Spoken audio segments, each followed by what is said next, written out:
Hello everybody, Jamie the Board Game Man. Today we're going vintage back to the year 1981 by Parker Brothers. It is a 2 to 4 player game. It is called Trust Me. It is the game of hot tips and cold cash. What happens is you go around the board, you're going to claim a briefcase, and that's the briefcase. Underneath that briefcase shows what the value of that is. But you got to convince all the other players to invest in that case for shares.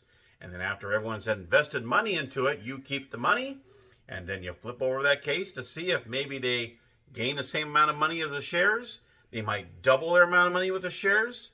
There might not be anything underneath there, and they just don't get anything. They just lost the money to you, and then they keep the shares, or you lose it all. So let's head on down to the gamer's table, where I'm going to show you how to play Trust Me.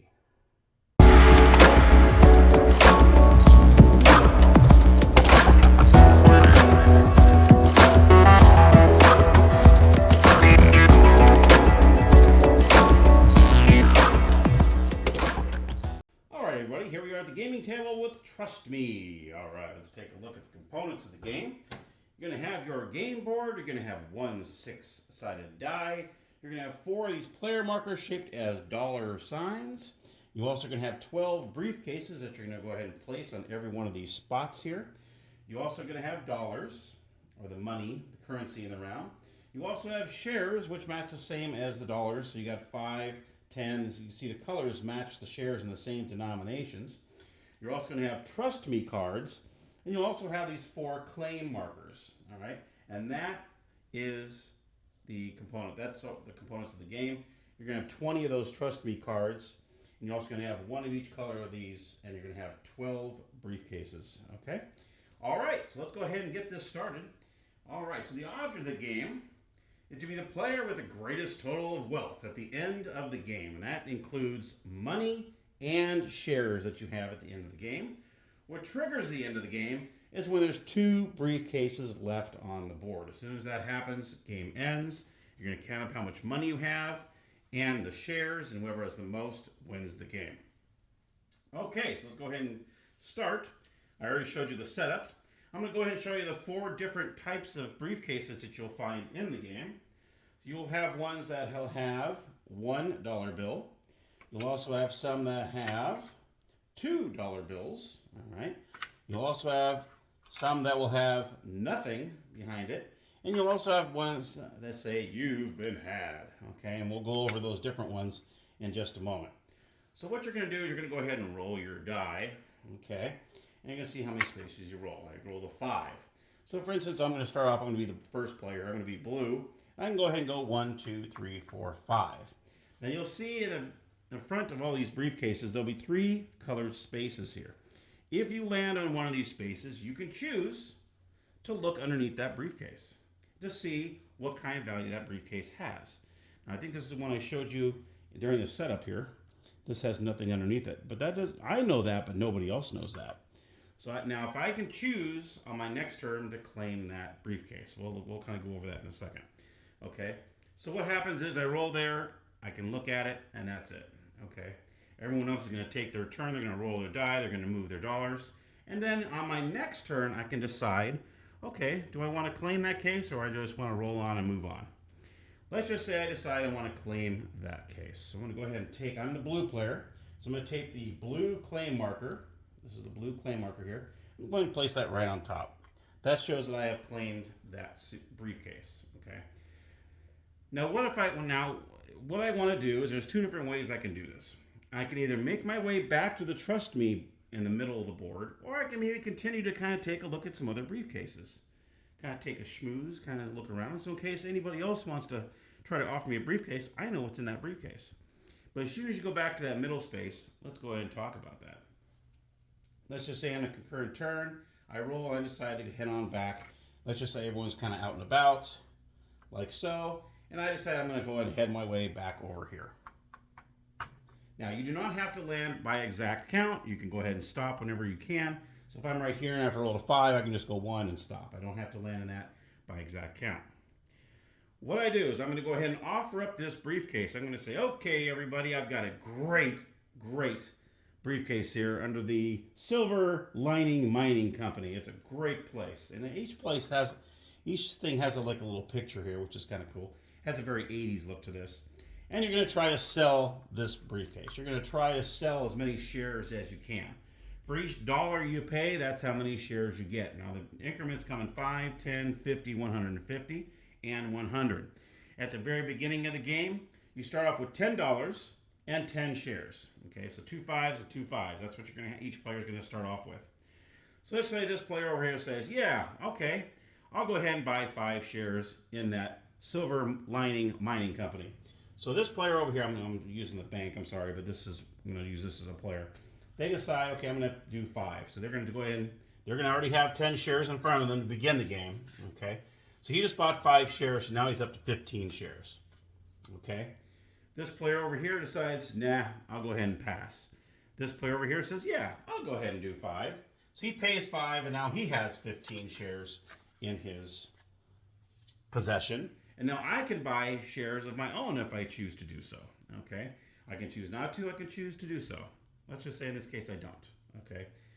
All right. So now what happens is after everyone has decided whether they want to do that case or not, or buy shares into that case, I'm going to go ahead and take this claim marker off. I'm going to put it back in my possession. I'm going to go ahead and flip this over. Oh, there's nothing there. Okay.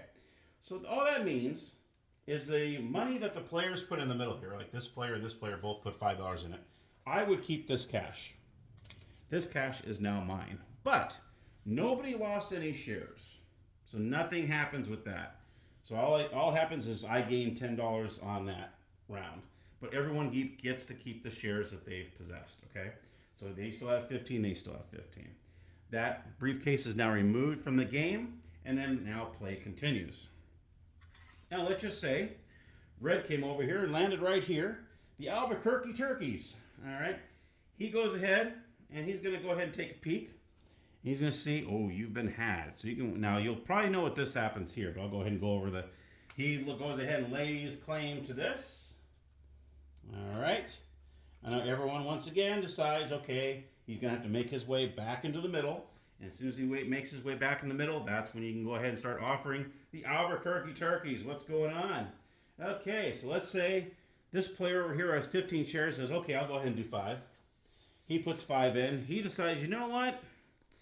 I'm not too feeling good about this Albuquerque Turkeys. I'm going to divest. Now, what you can do is when you divest, is you're going to go ahead and cash in these shares for the dollar amount that's here. So that's 15. So you're going to go ahead and cash these in for $15. He's not confident in the Albuquerque Turkeys. So he's out. He's going to keep his dollar bills. He's not in it. Okay. All right. Now let's say I decided, okay, I'm going to go ahead and I'll put $5 in. All right. So I go ahead and I put $5 in. This goes here.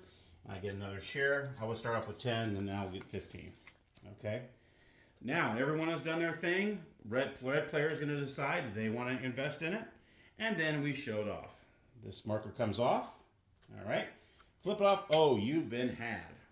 So what happens now, this player is safe because he cashed in all the shares. All the other people who put in for that briefcase there loses all the shares they have. All 15 shares, gone. All 15 shares here, gone. He cashed in his shares, so he's safe, okay? And that's what happens with you've been had, all right? And this will be removed from the game, and then we continue on. Let's say the orange player lands on a yellow space for the South Passaic, okay? So he flips it over. Actually, you're going to lay claim to it, like you usually do. So I'm going to take the orange in this case, place that here. He's going to make his way back to the middle, and then it goes again, okay? If, let's just say, I'll go through the little motion again. I go ahead and I'm like, okay, I still have some money in my possession. I'm going to go ahead and get 10 shares. Oh, I'm sorry. That last player would actually keep that money. Okay, whoever it was that sold that you've got had would end up getting that money. Let's just say I pay 10. I get 10 shares. Okay. And let's say this player does the same thing. He paid 10, so he gets 10 shares and so on. Okay, he gets his 10 shares back. I pay $10. We all feel pretty good about this South Passaic, okay? Orange player can do the same. Let's just say he goes, okay, I'll go ahead and buy 5, so the orange player decides to get 5, okay? All right, so let's go ahead and take a look underneath this briefcase. Takes off his claim marker, and it's one bundle of cash. So what happens here is you're going to get the same amount back that you have in shares. So I had 10 shares, I will get 10 more shares. He would get 10 more shares, he would get 10 more shares, he would get 5 more shares. And that's how that would work. And of course, the orange player would get the cash that's in here that was paid for the shares. That player gets that money. Now you probably guessed what happens with the 2. Let's see if I can find one with double. If you find out it's double, then obviously you'd get the double the amount of shares that you have. So in this case, if I had put 10 shares, I would get 10 more shares. I would actually double. I'm sorry, I would get 20. I'm sorry. So I would actually get 20 back. So I put 10 in. If it was one bundle, I would get 10 back. If it was a double bundle, then I get 20 shares back. Okay? And that is how that works. Now remember, if you don't feel confident in this briefcase, let's say the fritter's away over here and I don't know, then you can always cash in your shares. In this case, since I had, if I pick this up here, 10 shares, I can go ahead and trade this in for $10. Okay? That way you don't have any shares that you're gambling with. Okay? All right, so that's what happens when you land on these squares. You can go ahead and decide whether you want to claim that case or you can just move on. Now, there's times when you land on there and you can decide not to look at it. You can just go ahead and claim it. You just claim it. Then what you can do is, if you don't even look at it, you just claim it. Then you can roll your die and move again. Okay. But if you do pick it up and look at it, then your turn's over. Okay. Then that's the difference between that. All right. Let's go ahead and look at the Trust Me cards over here. Every time you roll a 1, you're not going to move your player marker. You're going to go straight to the Trust Me Investment Company. And you're going to do exactly what it says on the card. Go to any space on the board. Bamboozled! You got to roll a 2, 4, or 5. Or you got to land on the Wild Goose Chase, which I'll go over right now. And lose your claim if you have one. Okay? So that's what happens with the Bamboozled cards. Challenge another player. They got go to any business on Crimson Circle. As you can see here, they have different areas. We have Crimson Circle, Gold Dust Drive, Blueberry Boulevard, and Greenhorn Avenue. So sometimes they'll tell you what to do. Sometimes they'll tell you to peek at any unclaimed business on Gold Dust Drive. If it tells you to peek, you're not going to move your marker there. You're going to look at one of the 3, well, normally it'd be 3 since we've down here. You can look at any one of the 3 that are in that area. Say it says take a peek it over at Gold Dust Drive. So what I would do is I would take a peek at any one of 3 of these. I can kind of go, okay. And that's what you're able to do with these. So the cards actually tell you either go to a spot, peek, or you got the Bamboozled, challenge players. That's pretty much, and that's every time you roll a 1, you would get a card. You would not move your marker 1, you would just grab an investment card. Now what happens here, say orange is like over here, red comes up, oh, we're landing on the same space. Okay, let's just say that orange had a case claimed over here, and I don't have a claim case. There are no red claims out here. If you land on the same space as another player, that player gets thrown into any one of these 4 Wild Goose Chases, all right, and you would take their claim if you don't have a claim out there. So in this instance, you would take orange, or remove the orange claim, and now this becomes your claim. You do not get to pick up that briefcase, you just take that claim, okay? If you have a claim out there, let's just say we both had a claim out there, and I landed on the orange space, I'm red, and I land on the orange space, then what happens is orange just loses their claim, and that's it. You keep your same claim, they just lose their claim. So you want to try to make sure no one lands on your same space. That's what happens there, okay? All right, now there's one more space I haven't discussed, and that is the hot tip.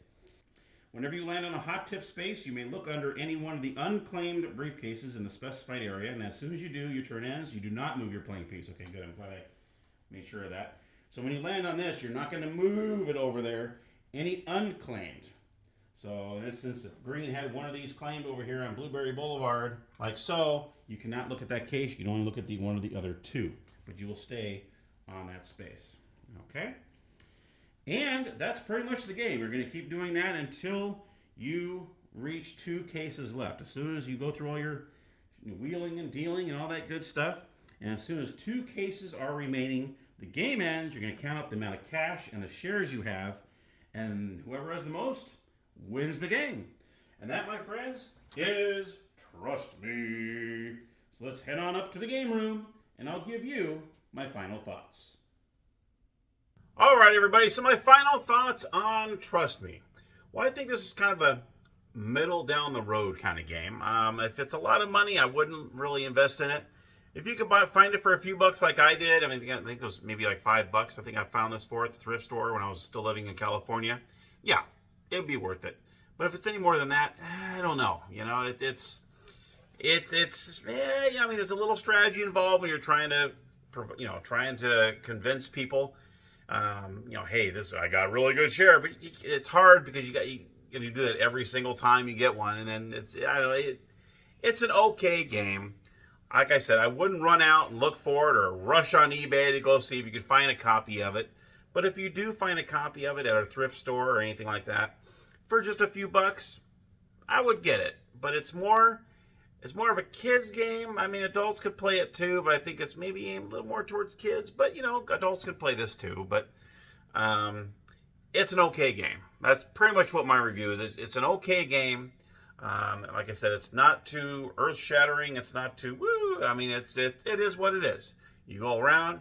You decide whether you want to claim that briefcase. You can keep going around. Okay, let me go take a peek at a couple other briefcases real quick, and then I'll go back and we'll see if we can do. Maybe I can claim that briefcase. And then maybe if you came across one that had $2 bills, maybe you can go back to that one and claim that case too. You only claim one case at a time. So you got to keep that in mind too. You might claim a briefcase, go around, and all of a sudden you find a better one with two.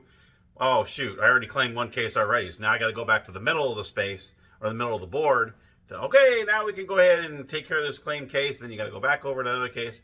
So it's okay. It's okay. Let me know down in the comments down below if you have the game. Let me know how you feel about it. Maybe you don't have the game, and maybe it's a game you might want to look into. I'm not saying it's a terrible, terrible game. I'm just saying it's not one that's going to knock your socks off by any means. But it is a cool little game. It's a fun little game, and I'm not going to kick it down too much. So I'd probably give it about a 6 out of 10 if I were to have to grade it from 1 to 10. All right, well, that's my review of Trust Me. I hope you enjoyed the episode. Thank you for your support as always. And happy gaming!